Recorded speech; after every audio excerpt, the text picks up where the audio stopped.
Good morning বন্ধুরা। তো তোমরা সবাই কেমন আছো? আশা করি ভালো আছো, আর আমিও খুব ভালো আছি।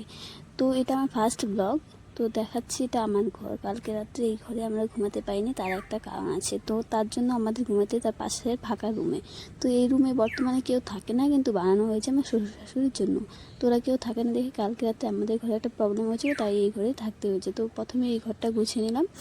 তো তোমরা আমার চ্যানেল নতুন হলে আমার চ্যানেলটা সাবস্ক্রাইব করে আমার পাশে থেকো। আর আমার যদি ব্লগগুলো তোমাদের ভালো লাগে তাহলে আমাকে কমেন্ট সেকশনে জানিয়ে দিও, তাহলে আমি আরও নতুন নতুন ব্লগ বানাতে উৎসাহিত হব। তো সকালে প্রথমে ভিজিয়ে রেখেছিলাম বরের একটা শার্ট একটা প্যান্ট, তো ওগুলো এখন ধুয়ে নেব। তোমরা হয়তো ভাবছো যে এত ঘষাঘষি কেউ করে জামা কাপড়, তাহলে তো তাড়াতাড়ি নষ্ট হয়ে যাবে। আরে কি বলবো, কালকে আমার বর গিয়েছিল ময়নাগুড়িতে ঘুরতে। মানে ওইখান থেকে আসার পরে দেখি প্যান্ট শার্টের এমন খারাপ অবস্থা করেছে, মনে হয় কি ইঁদুরের গর্ত থেকে বের হয়ে আসছে। তো আমার তো আর কিছু করার নাই না, সব কিছু নোংরা উঠাতেই হবে। তো সেগুলো এখন উঠিয়ে নিলাম অনেক ঘষাঘষি করে। তো লাস্ট পর্যন্ত আমি উঠাতে পেরেছি, এটাই মনে আনন্দ লাগছে যে আমি উঠাতে পেরেছি। তো প্যান্ট শার্ট ধোয়া শেষ প্রায়, এখন আমি ব্রাশ করে নেব। তো ব্রাশ করে ফ্রেশ হয়ে তো তারপর স্নান করে নিচ্ছি। তো স্নান করে ডাইরেক্ট চলে আসলাম ঘরে। তো ঘরে এসে গোবিন্দর চরণে প্রণাম করে দিনটা শুরু করলাম। তারপরে চুলটা আসছে হালকা হাত খোপা করে নিয়েছি, আর আমার হাত খোপা করতে খুব ভালো লাগে। তো আমি প্রথমে প্রণাম করে সিঁদুরটা পরে নিচ্ছি। তো আমি যখন সিঁদুর করি তখন আমি বলি, যখন আমি শীতেতে সিঁদুর করি তখন আমি বলি যে সীতায় অবস্থান করো।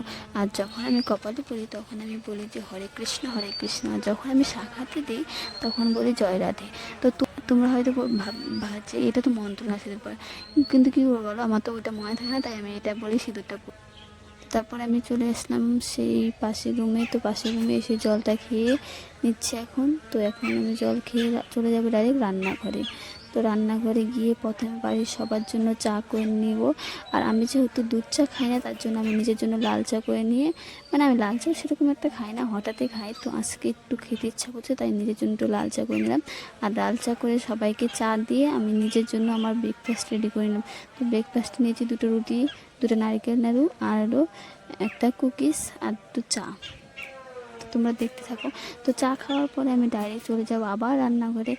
আর আমাদের যেহেতু দামোদর মাসে নিরামিষ চলছে, তাই আমরা বারান্দাতেই রান্না করি। বর্তমান আমাদের কিচেন দুটো কিচেন রুম আছে থাকা সত্ত্বেও আমরা সেই নিরামিষ যেহেতু খাচ্ছি, তার জন্য আমাদের আলাদা আলাদা জায়গায় রান্না করতে হয়। তো আমরা এখন বারান্দাতেই রান্না করে খাচ্ছি।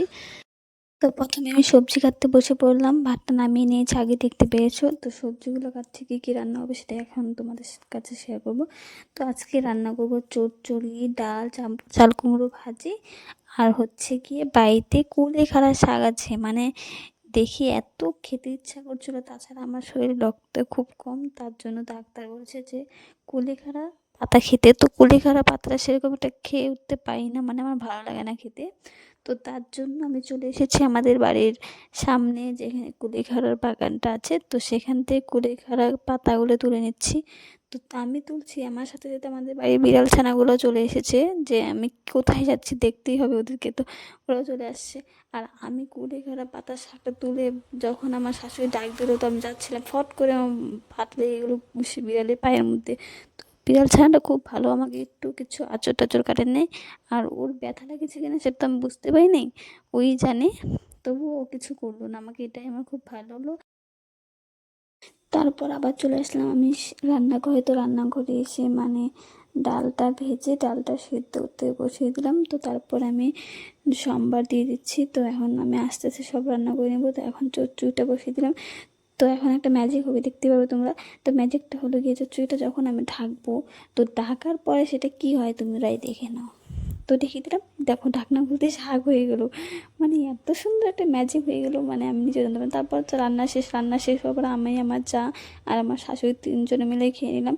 আর বাকি সবাই আগেই খেয়ে নিয়েছিল, ওদের ভিডিও ক্লিপটা নিতে ভুলে গেছি। আর নেবো কি, ওদের সামনে আমার লজ্জাই লাগে, তাই নিলাম না। তারপর রেডি হয়ে নিলাম। আমার বড় ভাসুরের ছেলে হয়েছে, তো আজকে তাকে হসপিটাল থেকে নিয়ে আসবে। তো আমরা রেডি হয়ে নিলাম সেই বাচ্চাকে আনতে। তো তারপরে আমরা চলে আসলাম ভাসুরের বাড়িতে। তো ভাসুরের বাড়িতে এসে দেখি, ওয়াও কি সুন্দর গেট সাজিয়ে নিয়েছি ফুল দিয়ে, এগুলো পুরা ইসে দরজা পর্যন্ত ফুল দিয়ে ইসে করে নিয়েছে। তারপরে চলে গেলাম আমরা বাচ্চাকে আনতে। তো ওরা এমন একটা সুন্দর ব্যবস্থা করেছে, কী বলবো বলো, আমাদের 8 মাইলে এটা বেশি হয়। তো বাচ্চা নিয়ে আসলে আমরা ব্যান্ড পার্টি নিয়ে যাই। তো ব্যান্ড পার্টি নিয়ে এসে আমরা খুব নাচতে নাচতে বাড়িতে চলে আসলাম। তো বাড়িতে চলে আসার পরে মানে ভাইস্তাকে বরণ করে এখন বাড়িতে নেবে। তো আমার দাদাও কি সুন্দর নাচ শুরু করে দিল। তো এখন ভাইস্তাকে নিয়ে বাড়িতে চলে আসলো। তো আমার ভাসুর তো আমার ঠাম্মি শাশুড়িকে নিয়ে পুরো নাচানাচি শুরু করে দিল। তো ভাইস্তাকে ঘরে নিয়ে যাওয়ার পরে দেখবা উঠানের কী অবস্থা হয়।